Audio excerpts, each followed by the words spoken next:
आपको चिढ़ नहीं आती? आपको लज्जा नहीं आती? आप मरे हुए लोग हैं, आप बुद्धिल है, बाबा साहब के हत्यारे हैं, आप स्वयं बाबा साहब के हत्यारे। जय भीम बोलो, किधर भी चलो, तुम्हारे बाप का नहीं जाता तो मेरा ही नहीं जाने वाला है। 14 अक्टूबर के दिन, 6 अक्टूबर के दिन ऐसे दिन ही बाबा साहब तुमको याद आते हैं। बाबा साहब की देशभक्ति, बाबा साहब का त्याग, बाबा साहब का इस देश के लिए दिया हुआ योगदान अगर वो तुम्हारे ध्यान में आएगा, वो फीलिंग के साथ आएगा, तब तुम्हारे दिमाग में, मस्तिष्क में बाबा साहब समझ में आएंगे। बाबा साहब ने कहा कि बहुजन हिताय बहुजन सुखाय, ये मेरा धर्म, ये बहुजन हिताय बहुजन सुखाय का है, किसी व्यक्तिगत नहीं है। बाबा साहब का सामाजिक संदेश था, बुद्ध का सामाजिक संदेश था, और वो सामाजिक संदेश जनमानस के बीच प्रचार करने का काम हम सबको करना चाहिए। आज मंदिर, वीआरओ का निर्माण करने से कोई भला नहीं होना है। कॉलेज, यूनिवर्सिटी, स्कूल खोलने की जरूरत है। डॉक्टर बाबा साहब आम्बेडकर ने औरंगाबाद में कॉलेज खोला, यूनिवर्सिटी खोला, कितने लोग पढ़े? हम लोग, भारत के लोग, बाबा साहब के मूर्ति में अभी बाबा साहब मत ढूंढो, उनके मूर्ति में बाबा साहब नहीं है, उनके हार से बाबा साहब नहीं है। अगर संविधान को बचाना है, संविधान को जिंदा अगर करना है, तो सबको हमको एक रास्ते पर इकट्ठा होना है और संविधान को बचाना है और इस सरकार को भी हिलाकर फेंकना है।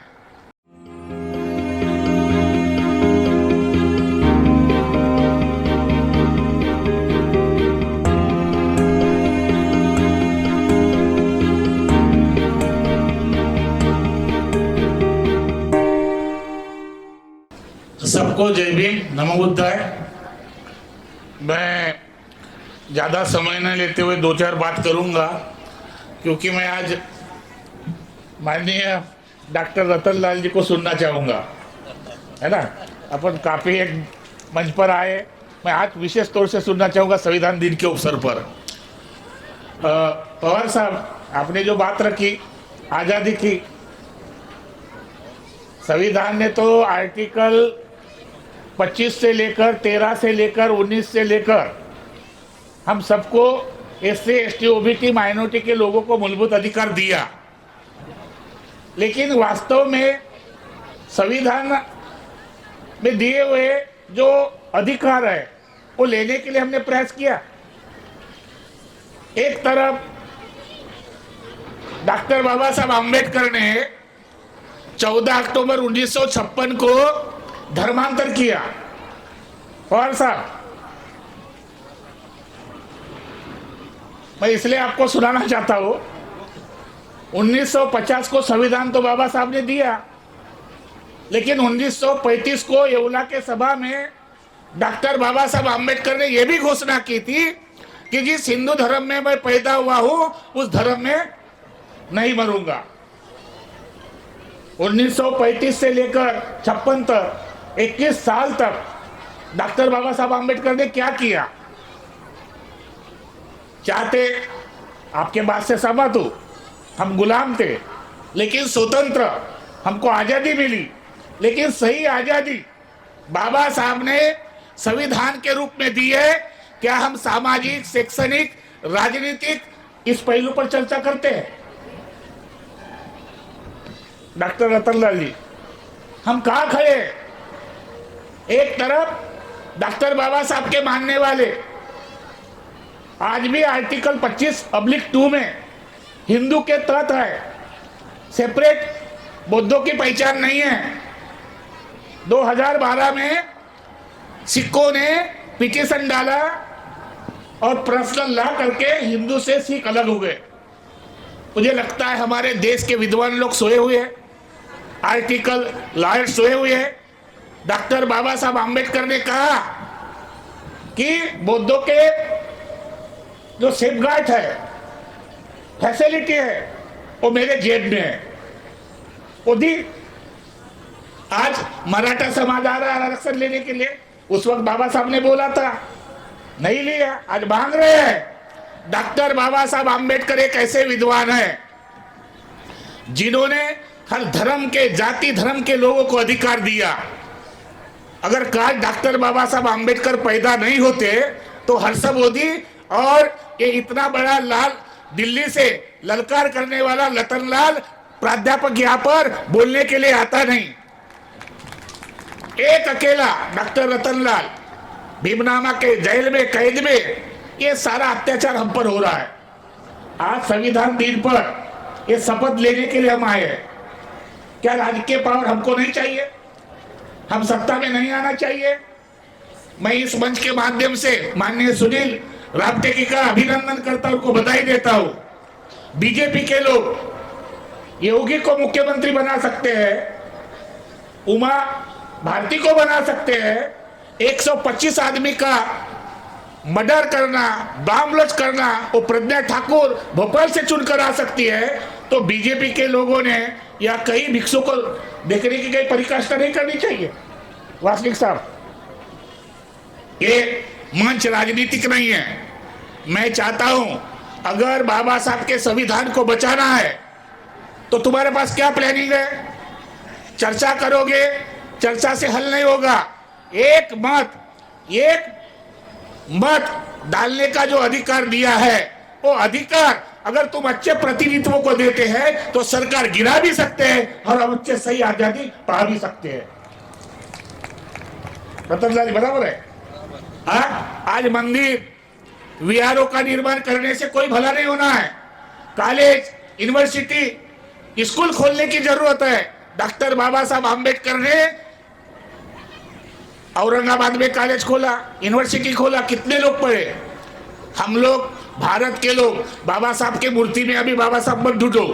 उनके मूर्तियों में बाबा साहब नहीं है, उनके हार से बाबा साहब नहीं है। अगर संविधान को बचाना है, संविधान को जिंदा अगर करना है, तो सबको को एक रास्ते पर एक खट्टा होना है और संविधान को बचाना है और इस सरकार को भी हिलाकर फेंकना है। अब दोबारा बाबा साहब नहीं पैदा होना है। इसीलिए किसी शायर ने कहा कि भीम जैसा नेता अब हो नहीं सकता, उनके जैसा काम कोई कर नहीं सकता, लाखों में ढूंढो तो भीम पैदा नहीं हो सकता और दोबारा अंबेडकर पैदा इस देश में हो नहीं सकता। अगर बाबा साहब हुए, हम लोगों को जिंदगी मिली, जी रहे, मैं आपके साथ हूं। जितने भी गवर्नमेंट लोग हैं, जितने भी एससी एसटी ओबी माइनॉरिटी है, हम सबको एक आना पड़ेगा, हम अलग नहीं है।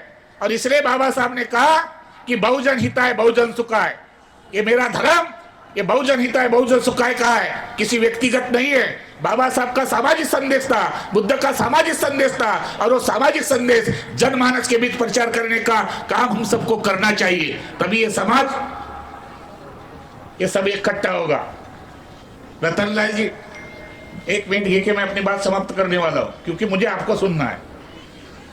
विशेष तौर से जिस दीक्षा भूमि पर बाबा साहब ने धर्मांतर किया, जहां सिद्धार्थ कुमार गौतम को बुद्धत्व प्राप्त हुआ, क्या वो बुद्धों की विरासत बुद्धों के हाथ में है? आप तो आए मेरे साथ बुद्ध गया में, देखा है ना कैसे। आपको चिढ़ नहीं आती, आपको लज्जा नहीं आती? आप मरे हुए लोग हैं, आप बुद्धिल है, बाबा साहब के हत्यारे हैं, आप स्वयं बाबा साहब के हत्यारे। जय भीम बोलो, किधर भी चलो, तुम्हारे बाप का नहीं जाता तो मेरा ही नहीं जाने वाला है। 14 अक्टूबर के दिन, 6 अक्टूबर के दिन, ऐसे दिन ही बाबा साहब तुमको याद आते हैं। बाबा साहब की देशभक्ति, बाबा साहब का त्याग, बाबा साहब का इस देश के लिए दिया हुआ योगदान अगर वो तुम्हारे ध्यान में आएगा, वो फीलिंग के साथ आएगा, तब तुम्हारे दिमाग में, मस्तिष्क में बाबा साहब समझ में आएंगे। नहीं तो तुम्हारा आने वाला पल चला गया, संविधान नहीं बच गया। आरएसएस के हिंदू लोग खुलेआम ऐलान कर रहे हैं, कत्ल करेंगे, हत्या करेंगे, 50 लाख रुपए देंगे। ये मैं लगता हूं ये देश में गुंडागर्दी हो रही है, इस देश के साधु संत पाखंडी हो रहे, गुंडा हो रहे हैं। और जिस बुद्ध ने, तथागत बुद्ध ने शांति का संदेश दिया, जिसके हाथ में शस्त्र नहीं है, जिसके हाथ में भिक्षा पात्र है, शांति का संदेश दिया, ऐसे धर्म के ठेकेदार, किसी के हाथ में गदा है, किसी के हाथ में तलवार है, किसी के हाथ में क्या क्या है, वो क्या संदेश देना चाहेंगे? इसलिए डॉक्टर बाबा साहब आम्बेडकर ने तुमको बौद्ध धर्म दिया, बौद्ध धर्म स्वीकार करो।